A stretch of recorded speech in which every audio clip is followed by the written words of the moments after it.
அனைவருக்கும் வணக்கம். இன்றைக்கி நம்ம எல்ஜி டிவியில் நிறைய ஃபால்ட் நம்ம பார்த்துருக்கோம். LG TV CRT TV model இது. இந்த போர்டில் வந்து உங்களுக்கு பவர் சப்ளை ப்ராப்ளம், பவர் சப்ளையில் ஒரு பிரச்சனை, அதுதான் பார்க்க போகிறோம். என்ன பிரச்சனைனா, இது பவர் சப்ளை நம்ம பவர் இன்புட் கொடுத்தா உங்களுக்கு செகண்ட் அவுட்புட்டு வருது. ஆனால் அவுட்புட் வந்து ஹை வோல்டேஜ், ஒரு செகண்டு தான் ஹை வோல்டேஜ் வந்துட்டு உங்களுக்கு குறைஞ்சிக்கிட்டே இருக்குது ரிவர்ஸில். அப்படி அதாவது இன்புட் வோல்டேஜ் பவர் சப்ளையில் ஏசி வோல்ட்டு கொடுத்தோம்னா இண்டிகேட்டு, அதில் ஒரு ரெட் கலர் இண்டிகேட்டர் இருக்குல்ல, அது வந்து பார்த்திங்கன்னா ஒரு டைம் பிளிங்க் ஆகுது, ஒரு டைம் பிளிங்க் ஆகி ஆஃப் ஆகிடுது. செகண்டரி வோல்டேஜை பார்த்திங்கன்னா, அதாவது 110 வோல்ட் வர இடத்துல ஹை வோல்டேஜ் ஒரு 150க்கு மேலே வோல்ட் வந்துட்டு சடனாக என்ன ஆகுது, ரிவர்ஸில் வோல்டேஜ் பார்த்திங்கன்னா ரிவர்ஸில் குறைஞ்சிக்கிட்டே வருது.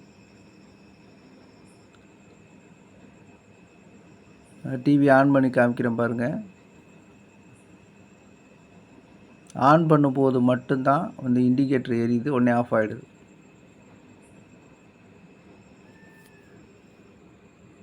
ஆன் பண்ணும்போது மட்டும்தான் அந்த இண்டிகேட்டர் எரியும், உடனே ஆஃப் ஆகிடும். அந்த ஒரு செகண்ட் தான் எரியும், அப்புறம் ஆஃப் ஆகிடும். பவர் அவுட்புட்டு உங்களுக்கு செகண்ட் அவுட்புட் பார்த்தீங்கன்னா பாருங்கள், கிராஜுவலாக ஹை வோல்டேஜ்லேருந்து அது கிட்டத்தட்ட 150 வோல்ட்டுக்கு மேலே வந்து உங்களுக்கு வருது. சடனாக வந்து அதை ஆன் பண்ணும்போது வருது, அப்படியே ரிவர்ஸில் குறைஞ்சிக்கிட்டே வருது. இப்போ பவர் வந்து என்ன இருக்குது, நம்ம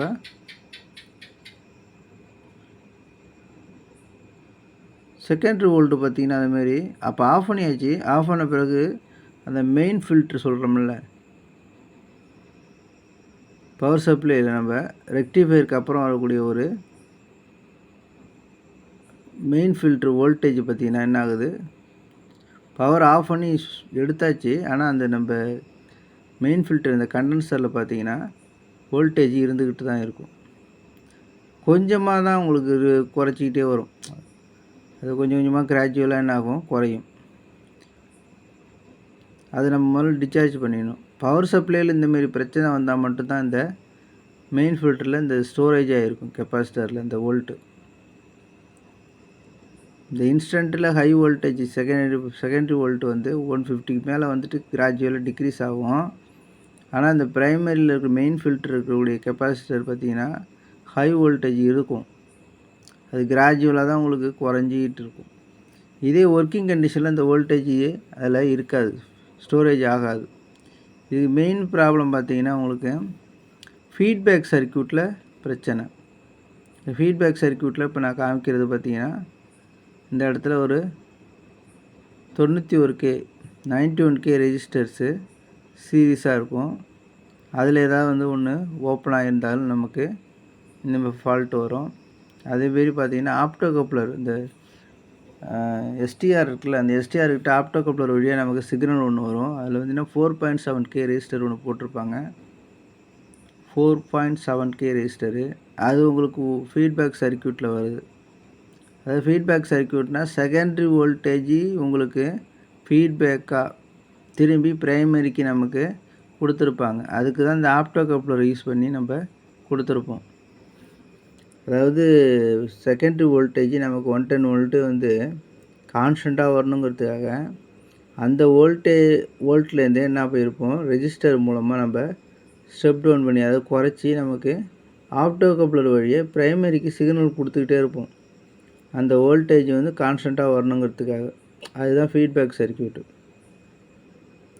அந்த ஃபீட்பேக் சர்க்யூட்டில் ஃபால்ட் இருந்ததுன்னா என்ன ஆகும், இந்த மாதிரி ஃபால்ட்டு வரும். ஒன் டைம் பிளிங்க் ஆகும். சப்ளை இப்போ இன்புட் கொடுத்தீங்கன்னா என்ன ஆகும், ஒன் டைம் பிளிங்க் ஆகி அவுட்புட் வந்து ஹை வோல்டேஜ்லேருந்து சடனாக வந்து ரிவர்ஸில் வந்து குறைஞ்சிக்கிட்டே வரும். இப்போ நம்ம இந்த ஃபால்ட்டை சரி பண்ணோம்னா, இந்த ஃபீட்பேக் சர்க்யூட்டில் இருக்கக்கூடிய நான் சொன்ன மாதிரி செகண்டரி சைடில் பார்த்தீங்கன்னா 91K ரெஜிஸ்டர் 2 சீரீஸாக இருக்கும். அதில் ஏதாவது ஓப்பன் ஆகியிருந்தாலும் நம்ம இந்தமாரி ஃபால்ட்டு வரும். பிரைமரி சைடில் 4.7K ரெஜிஸ்டர் வந்து ஆப்டோ கப்ளர்லேருந்து எஸ்டிஆருக்கு வந்து ஒரு சிக்னல் இன்புட் வரும், இந்த ஃபீட்பேக். அது வந்து ஓப்பன் ஆகியிருந்தாலும் உங்களுக்கு இந்த ஃபால்ட் வரும். இந்த இடத்துல பார்த்தீங்கன்னா இந்த 91K ரெஜிஸ்டர் என்ன இருக்குது, ஓப்பன் ஆகிருக்கு. அதை நான் எடுத்துகிட்டு பர்ஃபெக்டாக அதே 91K தான் போடணும். மாற்றி ரெஜிஸ்டர் இல்லைன்னு 100K இந்தமாரிலாம் போடக்கூடாது. கொஞ்சம் தானே வித்தியாசம் இருக்குன்னு 91னா 91K கரெக்டாக போட்டோம்னா நமக்கு அவுட்புட் வோல்டேஜ் 110 வோல்ட்டு 115 இந்தமாரி 120க்குள்ளே வரும். இந்த வோல்டேஜ் வந்து இந்த ரெஜிஸ்டரை பொறுத்து அவுட்புட் வோல்ட்டு செகண்ட் வந்து நமக்கு வோல்டேஜ் கிடைக்கும்.